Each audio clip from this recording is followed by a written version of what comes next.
is Elizabeth. I'm a dyslexia tutor, former classroom teacher, and homeschool mama. And I'm here to help you guys teach your children to read. And this is my third alphabet book recommendation. And it's literally called The Alphabet Book by P.D. Eastman.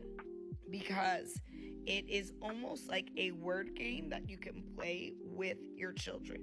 Of course, like I've said, there's always going to be words in alphabet books, hopefully not that many, that don't teach the initial sound you want your child to learn. For example, American ants, American or American. I'm trying to force American. No. Okay, we need them to know ant, a, ant, a.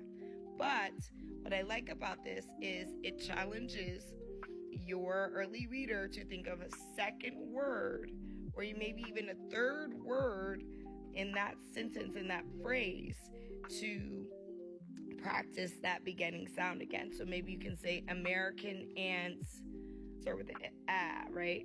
American ants ask. Okay, bird on bike.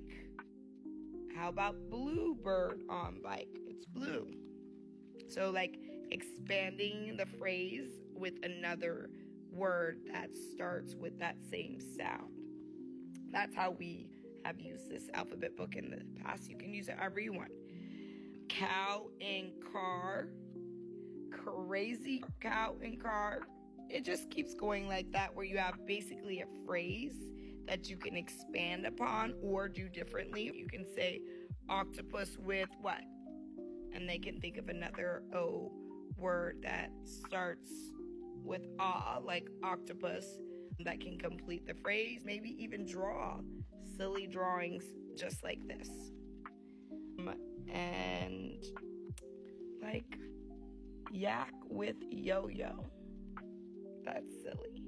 And just so you know, alphabet books will usually produce at least 1 to 2 words that your early reader, your toddler, may not know yet, and that's okay. That's normal.